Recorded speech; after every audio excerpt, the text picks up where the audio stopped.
कृष्णा राम राम। आज हम बनाने जा रहे हैं बहुत ही न्यूट्रिशंस, देखा जाए तो एक मल्टीविटामिन की गोली के बराबर की एक बहुत ही न्यूट्रिशस और बहुत ही टेस्टी कढ़ी। हम बनाने जा रहे हैं सुरजनी की कढ़ी। सुरजना मतलब ड्रम स्टिक्स, या फिर कहीं कहीं से सहजन भी बोलते हैं।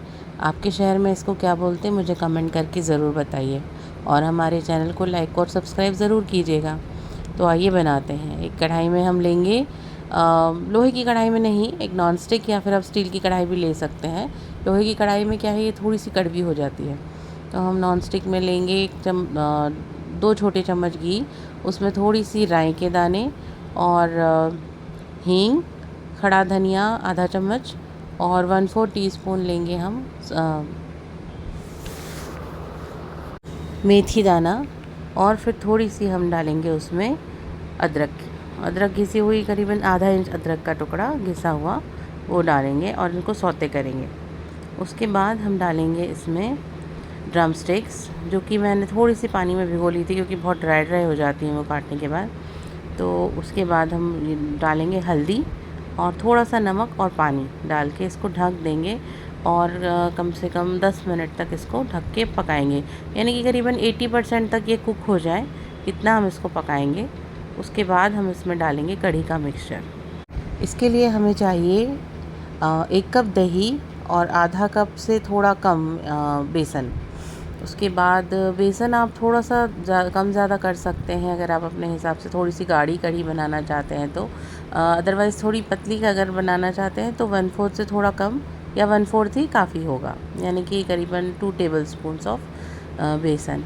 इनको हम अच्छे से घोल लेंगे और खूब सारा पानी, मतलब करीबन 1 से 2 कप पानी इसमें हम डालेंगे, और फिर इसको, इस मिक्सचर को हम डालेंगे अपनी कढ़ाई में जब हमारी ड्रम स्टिक्स 80% पक जाएंगी। तो आज हम स्टोरी भी सुनेंगे जो कि बहुत ही भावुक करने वाली स्टोरी है, जो है राधा रानी की।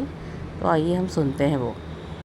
एक बार मथुरा में 2 कृष्ण के भक्त थे, परम भक्त, लेकिन उनके पास में कुछ पैसा वैसा नहीं था। बस वो भक्ति से और जो भी प्रसाद मिल जाता था उसी से अपना वो गुजारा करते थे। तो उन्होंने सोचा कि एक बार हम लोगों को राधा रानी के धाम भी जाना चाहिए बरसाने, वहाँ देखना चाहिए कि क्या है कैसा है। तो वहाँ पे जाना चाहिए, ये सोच कर वो गए।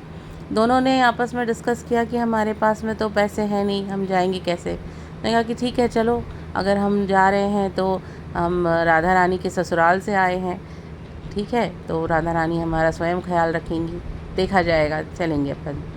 दोनों चल पड़े। अब धीरे धीरे पैदल दोनों भूखे प्यासे चलते रहे और किसी तरह से बरसाना पहुँचे राधा रानी के मंदिर में। और उन्होंने देखा कि वहाँ पर राधा रानी का इतना सुंदर मंदिर, उन्होंने दर्शन किए।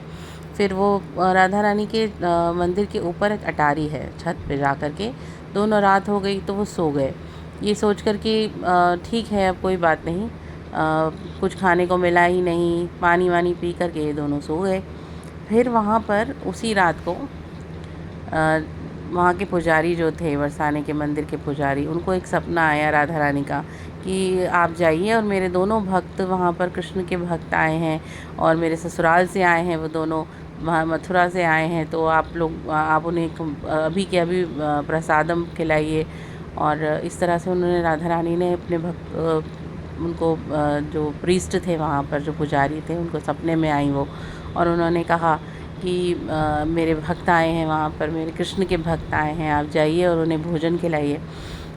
तो उन्होंने, वो उठे और उन्होंने देखा अटारी पे जाके कि वाकई में 2 लोग सोए हुए हैं और बेचारे कुछ नहीं है उनके पास। तो वो उन्होंने जगाया नहीं उनको, ऐसे ही नीचे चले गए और तुरंत उन्होंने अपने दूसरे लोगों को उठाया और भोजन बनवाया, और फिर राधा रानी को भोग लगा के उनको बोला कि आप लोग, फिर उन्हें उठाया और उन्हें भोजन कराया।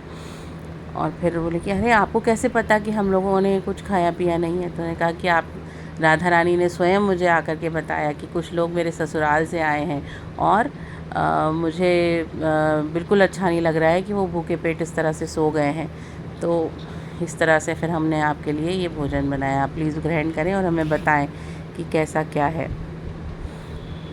दोनों के ही आंखों में आंसू आ गए ये सोच के कि राधा रानी हमारा इतना ख्याल रख रही हैं, हमने तो ऐसे ही कह दिया था कि हम लोग ऐसे ही चलते हैं वहाँ पर और राधा रानी के ससुराल से आए हैं तो वही हमारा ख्याल रखेंगे। हमने ऐसे ही बातों बातों में कह दिया था, पर देखिए राधा रानी को उन्होंने हमारा सच में ख्याल रखा। तो इस तरह से राधा रानी की इतनी महान कथा हमने आज सुनी। और अपनी कढ़ी पे आ जाते हैं। तो कढ़ी को बॉईल होने के लिए जैसे ही अपने ये दही और बेसन का घोल हम अंदर डालेंगे इसमें, तो इसमें बॉईल होने तक इसको आपको चलाते रहना है। जब एक उबाल आ जाए तो इसको गैस को कम करके ढके ना, खुले में ही कम से कम 40 मिनट पकाएं। मतलब कढ़ी को पकाने का और उसमें स्वाद लाने का यही एक तरीका है कि इसमें कम से कम इसको 40 मिनट से 35 से 40 मिनट पकाया जाए। कढ़ी में इतना स्वाद आ जाएगा कि आप कहेंगे कि अरे ये क्या बना है। सच में बहुत टेस्टी कढ़ी बनती है। अगर आप उसको इतनी देर पकाएंगे तो वाकई में उसका टेस्ट जो है वो 10 टाइम्स और एनहेंस हो जाता है।